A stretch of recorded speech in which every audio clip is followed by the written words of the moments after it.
Back right. Hey, Nick, good morning. Morning. Good afternoon, whatever it is.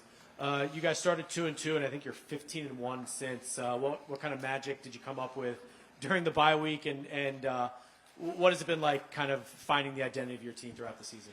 Yeah, this game and anything worthwhile in this world is not instant gratification. It takes getting better every single day. And that's really what we did. We put our head down. You know, we felt like we had a great training camp, and it didn't start the way we envisioned it. But, you know, we just continued to work and continued to put the work in and put our head down and go and, you know, and just continually got better. And I think we're playing our best ball now. So it's because of these guys just, you know, with that constant effort of how to get better. All right, on the aisle here, halfway back. Hi, Coach. Can you talk about Eric Dickerson, how he's grown as a coach and how he's helped this offense? Yeah, a great question. I love to talk about Eric. Eric's been here with us for 4 years. Man, he works really hard. Always in there. I mean, he's in there at all hours of the night and in there early, all hours of the night, working through it. He's been on our defensive side of the staff. Our defensive staff. He's been with our offensive staff for the past 3 years. You know, he has. He's worked with our wide receivers. He's worked with our offensive line. He's worked with our tight ends, and then he's a former offensive lineman himself. So he just has a wide variety of things that he can do and coach. And I just have the utmost respect for him of how hard he works and this team thing, right? This game of football is the greatest team sport there is. And it takes everybody to be successful. And that's just not with the players, right? Player 1 through player 71. But it's also with the coaches. And we cannot be great as a team without the greatness and the efforts of other people. And Eric does so many things behind the scenes, as well as our other quality control coaches and assistant position coaches. And Eric just does so many good things to help us get ready for games and the thankless jobs, and I'm actually really happy you asked me about that because I love, you know, being able to talk about him, a guy that doesn't get a lot of attention, but again, it takes everybody, and we can't be great at our jobs without the greatness of others, and that sure shows with Eric and the players and the coaching staff. All right, John Clark back on the right-hand side. Nick, last night Jalen Hurts said that Super Bowl loss 2 years ago kind of lit a fire in him, and you've seen the veterans kind of have that same mentality, and then you see your group of younger players on this team. Seems like they have followed that mission as well. How have you seen the veterans and the leaders lead the younger guys and then follow your veterans? You know, I think adversity does something to you, right? And if you embrace adversity, it can shape you to who you are. And obviously that's been you know, the case through Jalen and his career. But it is about embracing adversity. This game's not easy, and this game has its ups and downs. And, you know, that's how a football game, you know, seasons have ups and downs. From year to year has ups and downs. Well, that's how a football game goes, right?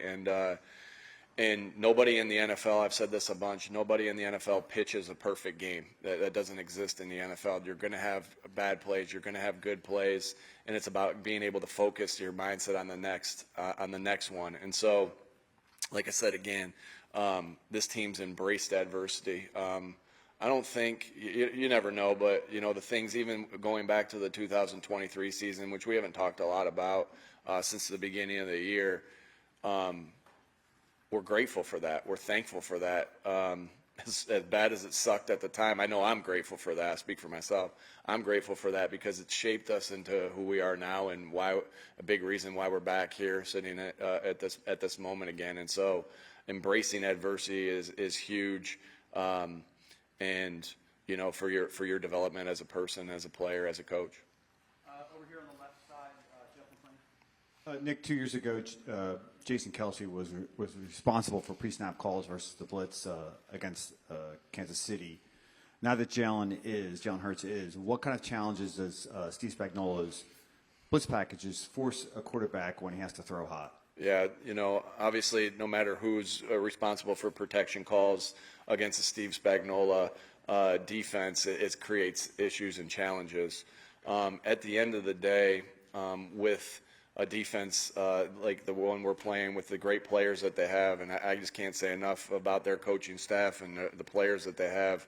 I have the utmost respect for them, and obviously they've been doing this at a very high level, at the best level in the NFL for multiple years now. But I think what's important in those moments against teams like that is you have to play your rules. You have to be ready to adjust, and you have to be on the same page. Now, that's easier said than done. They make it challenging for you. But this is what you prepare for in training camp. This is what you prepare for during OTAs, and meaning you play your rules and you adjust to the different things that are coming at you. And when you're good on offense, my experience has been is when you're good on offense, you watch the tape, you get ready for the tape, but you got to expect the unexpected, and that's the definition of his defense, of the confusion that he creates. So we'll have to be on it. We've had a good week and a half of preparation so far. We got to finish that off to give us an opportunity to be successful against him. We've got Sam Farmer, right side, middle. Nick, I'm interested in your relationship with Larry Karras over the years and sort of what you've drawn from him, how he maybe helped mold you as a coach. Yeah, I've known Coach Karras since I've been 10 years old. Both my brothers played football for him in college. Then I kind of followed in their footsteps and did the same. So, Coach Karras, I have great parents that have taught me so much. And then, you go away from home for the first time, away from those strong parents that I have. And he's like, a dad away from home there. And, it's not just me. There's so many coaches over the state of Ohio. There's so many coaches, from Tommy Manning with the Indianapolis Colts, who played for him, Matt Campbell, Jason Candle. I mean, I could go on and on. All the guys that played for him that he's helped develop us, and I think the main thing, a couple big things I learned from him was that connection, and just caring about his players. I always felt like, how much he cared about me. He was always trying to get me better, and that doesn't mean, I have a lot of stories of how many times I got yelled at as well. So just because, he cares for me doesn't mean that he's not extremely demanding. And I would say that's the other thing, the demand. Just extremely demanding in the detail of the game of football, as a coach, as a player. And when I talk about my core values as far as, for the Eagles and my envision of when I got the head job of what it was always about toughness, detail, and together. And, I mentioned him being, together and detailed. So two of the three that we really talk about a lot. And I know he's tough as heck, and he had us to be tough. So really all of them, but owe him a lot. And, there's a lot of coaches when you get your opportunity to be a head coach. I was fortunate enough to have a lot of coaches take me under their wing and kind of help me, starting with my dad, my brothers, Coach Karras. I can't tell you how many times Frank Reich, when I was his offensive coordinator, or even when I was his quarterback coach and he was the offensive coordinator, how many times he would be like, hey, when you get in this situation, here's this. I mean, that felt like a daily occurrence. And so just very grateful for all the coaches that I've had that have took a liking to me, or whatever, however you want to say it, to help me grow. All right, front left here, Elliot. Nick, Jeff Stoutland said last night that it was your idea during an OTAs to try Mekhi Becton at guard. I'm curious, what did you see in him that you thought he could do it? And then also, he's been a player that after each win this year, it seems like it's emotional for him because he hasn't had a lot of winning in his career. What's it been like for you to watch him go on that journey to the Super Bowl? Yeah, I think we all saw that Mekhi had a lot of talent, and we knew that we were, pretty set there at the tackle spots with Jordan and Lane, and just the contributions that they've made and the players that they've been for the duration of their career. And we had a battling spot there for the guard, and we talked about it as coaches. We talked about it. I talked about it with Howie. Just everything. Every good idea comes from collaboration and communication with each other. So, I can't say that, hey, that was my idea. Stout said that, but I know we came together with that as a staff. And with Howie and his staff as well. Means a lot when. I'm emotional, as you guys know. And so at the end of games, and I think sometimes when I say I'm emotional, you kind of think of different things, but I can't tell you how many times after a game I'm overcome with emotion, with just everything, and I love when other players are like that too. And so Mekhi and I have had some really awesome embraces after games, and I love about Mekhi that there's been games where he's just been exhausted and his body just is tired and limping off the field after a score, but had that smile on his face and had that connection with his teammates of, man, I just gave everything up for you guys. I did, and I love that about him, of just, man, he's giving it up for his teammates. He truly loves his teammates. His teammates love him, and he's been a great addition, obviously, to this team for this year. I'm sorry, front row right here in the white sweatshirt. Coach Sirianni, obviously you faced this team a couple of years ago in the Super Bowl. Pretty familiar in terms of personnel, but in terms of the way they attack offensively, it seems like things have changed. They were a really high-octane, explosive offense a few years back. This year it's more of a ground-and-pound, situational football. Death by 1,000 paper cuts, as I described it to Coach Reed. What do you see when you turn on the tape, the differences between that 2022 KC squad and this year's 2024, maybe a little bit more defensive-oriented squad? We've played every year that I've been the head coach. We've played Kansas City 21, 22, 23, and now here in 24. And, what I see on tape is I see, just the detail. Again, I have so much respect for the players that they have. They have top-notch players. And then I have so much respect for Coach Reed and his staff of the detail. I think the detail kind of oozes off the tape with the way they run block, with the way they, are always on the same page. I can't tell you how much respect I have for that.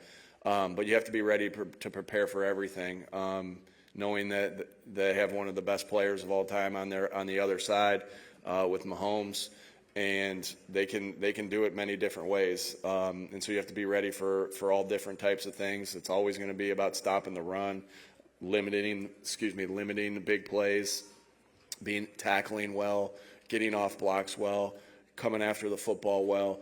And so we know we'll have our work cut out for us, but again, it's going to be that detail that we have to they'll have to match us and we'll have to match them as far as the detail goes, because I see two teams that are highly detailed and highly skilled that are about to battle against each other. All right, gentlemen over here on the left side. Hey, Nick. Hey, Zach. I'm curious, you talked about you're emotional a couple minutes ago. How has your personality changed, or maybe your approach changed from everything you guys have been through the last 4 years?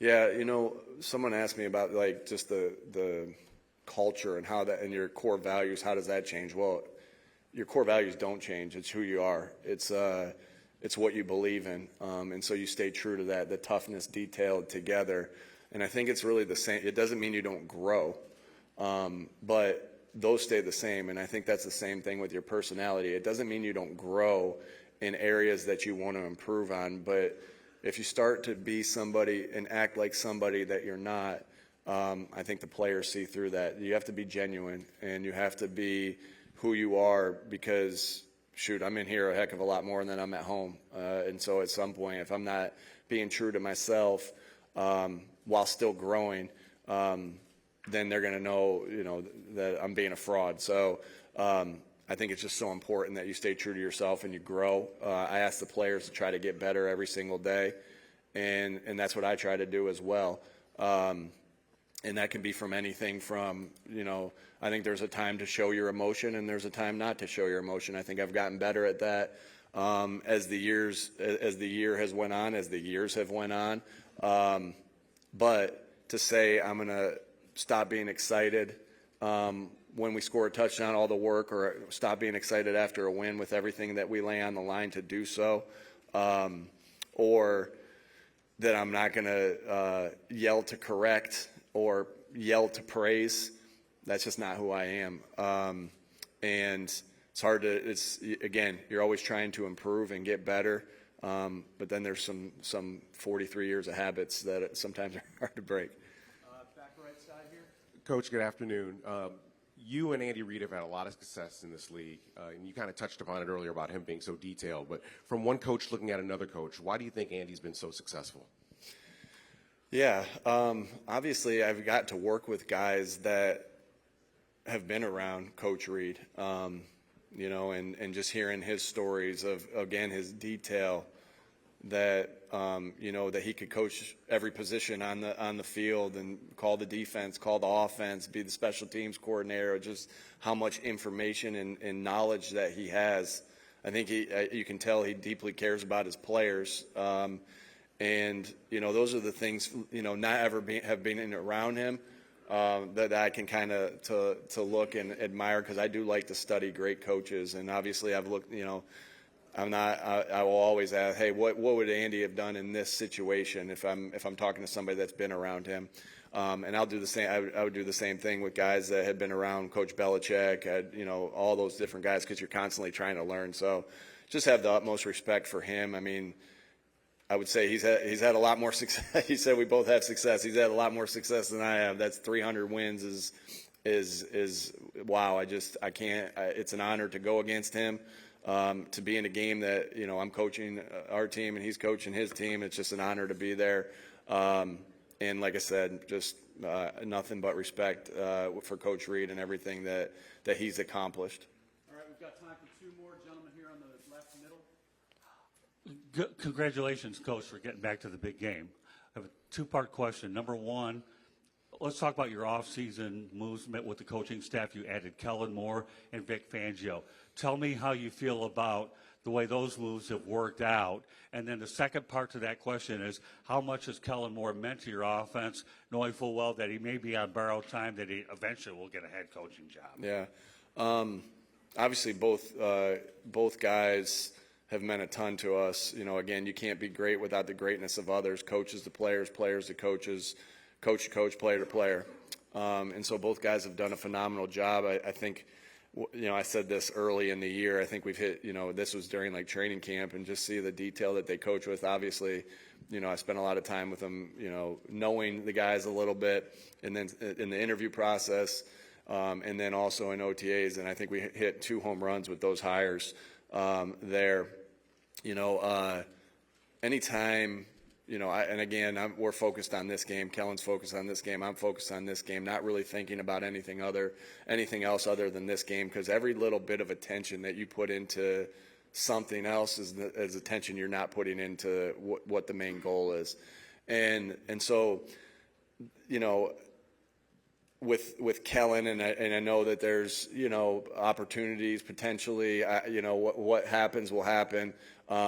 But hopefully I've done my job to teach him the things that I know and help him like other coaches have helped me as far as that goes. But I know that when Kellen does get his opportunity, I think he's highly detailed in teaching the game of football. I think that he loves this game. He works extremely hard. He's got a great offensive mind to help our guys, to put our guys in positions to succeed and get better. And man, he's a phenomenal person, great person to work with. That's so important, right? When we're spending more time with each other than we are with our families, our wives, our kids, it's important that you have good people around. And he, you know, as good of a football coach as he is, he's even a better person. So got a lot of respect there, and for Kellen, and we'll see how that plays out at the end of the year. All right, last question, second row. Bob, for you guys that aren't normally with us, Bob usually cuts us off, and then I'm the nice guy, and I'll say, does anybody else have 1 or 2 more? So we'll do the same thing there. All right. Hey, Nick. As a head coach, you've got to make a lot of tough decisions. 2 things. What do you expect out of players after you make that tough decision? And I'm thinking of Jalen Hurts, who was benched in a national championship game. He's come all the way back. What do you think about that, how he's reacted to a tough decision? Yeah, you know, you as a coach, it's really important that the job description is very clear.